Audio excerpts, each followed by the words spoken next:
Aujourd'hui, les mots démocratie, liberté et égalité ne servent qu'à duper les peuples. Vous venez conquérir ni diriger personne.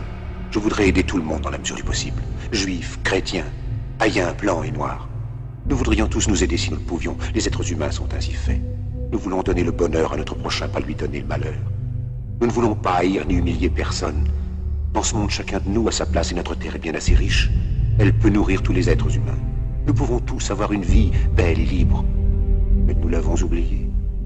L'envie a empoisonné l'esprit des hommes, a barricadé le monde avec la haine, nous a fait sombrer dans la misère et les effusions de sang. Nous avons développé la vitesse pour nous enfermer en nous-mêmes. Les machines qui nous apportent l'abondance nous laissent dans l'insatisfaction. Notre savoir nous a fait devenir cyniques. Nous sommes inhumains à force d'intelligence. Nous ne ressentons pas assez et nous pensons beaucoup trop. Nous sommes trop mécanisés et nous manquons d'humanité. Nous sommes trop cultivés et nous manquons de tendresse et de gentillesse. Sans ces qualités humaines, la vie n'est plus que violence et tout est perdu.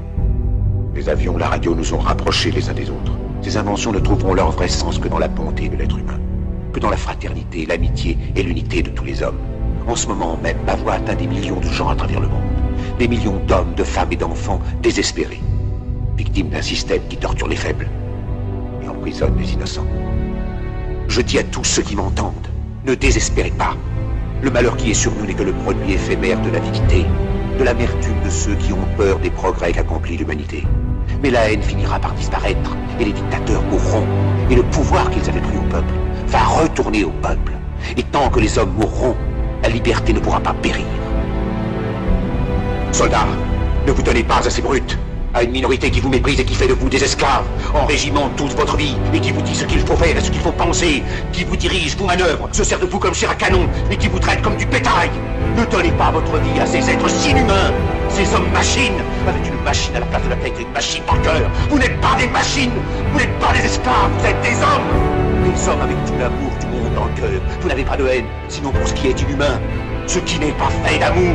Soldats, ne vous battez pas pour l'esclavage, mais pour la liberté. Il est écrit dans l'évangile selon saint Luc, le royaume de Dieu est dans l'être humain, pas dans un seul humain, ni dans un groupe humain, mais dans tous les humains, en vous. Vous, le peuple qui avez le pouvoir de créer une machine, le pouvoir de créer le bonheur. Vous, le peuple, en avez le pouvoir de rendre la vie belle et libre, le pouvoir de faire de cette vie une merveilleuse aventure. Alors au nom même de la démocratie, utilisons ce pouvoir. Il faut tous nous unir. Il faut nous battre pour un monde nouveau, décent et humain, qui donnera à chacun l'occasion de travailler, qui apportera un avenir à la jeunesse et à la déesse la sécurité. Ces brutes vous ont promis toutes ces choses pour que vous leur donniez le pouvoir. Ils mentaient. Ils n'ont pas tenu leurs merveilleuses promesses. Jamais ils ne le feront. Les dictateurs s'affranchissent en prenant le pouvoir, mais s'ils font un esclave du peuple, alors il faut nous battre pour accomplir toutes leurs promesses. Il faut nous battre pour libérer le monde, pour renverser les frontières et les barrières raciales, pour en finir avec l'avidité, avec la haine et l'intolérance. Il faut nous battre pour construire un monde de raison, un monde où la science et le progrès mèneront tous les hommes vers le bonheur. Soldats, au nom de la démocratie, unissons-nous tous!